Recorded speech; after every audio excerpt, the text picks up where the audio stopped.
एक बार एक साधु एक घाट के किनारे पर अपना डेरा डाले हुए था। वहाँ वह राम के धुन में दिन भर बैठा रहता और बीच बीच में ऊंची आवाज में चिल्लाता, जो चाहोगे वो पाओगे।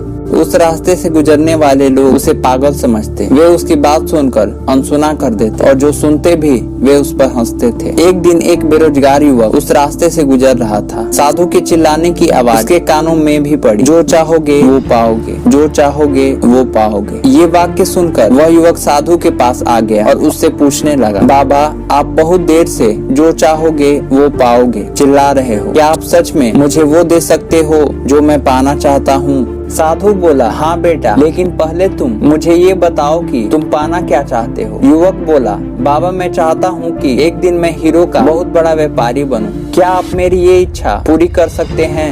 साधु बोला, बिल्कुल बेटा, मैं तुम्हें एक हीरा और एक मोती देता हूँ, उससे तुम जितने चाहे उतने हीरे मोती बना लेना। साधु की बात सुनकर युवक की आंखों में आशा की ज्योति चमक उठी। फिर साधु ने उसे अपनी दोनों हथेलियां आगे बढ़ाने को कहा। युवक ने अपनी हथेलियां साधु के सामने कर दी। साधु ने पहले उसकी एक हथेली पर अपना हाथ रखा और बोला, बेटा ये इस दुनिया का सबसे अनमोल हीरा है, इसे समय कहते हैं। इसे जोर से अपनी मुट्ठी में जकड़ लो, इसके द्वारा तुम जितने हीरे चाहो उतने बना सकते हो। इसे कभी अपने हाथ से निकलने मत देना। फिर साधु ने अपना दूसरा हाथ युवक की दूसरी हथेली पर रखा और कहा, बेटा यह दुनिया का सबसे कीमती मोती है, इसे धैर्य कहते हैं। जब किसी कार्य में समय लगाने के बाद भी वांछित परिणाम प्राप्त न हो तो इस धैर्य नामक मोती को धारण कर लेना। यदि यह मोती तुम्हारे पास है तो तुम दुनिया में जो चाहो वो हासिल कर सकते हो। युवक ने ध्यान से साधु की बात सुनी और उन्हें धन्यवाद कर वहाँ से चल पड़ा। उसे सफलता प्राप्ति के 2 गुरु मंत्र मिल गए थे। उसने निश्चय किया कि वह कभी अपना समय व्यर्थ नहीं गवाएगा और सदा धैर्य से काम लेगा।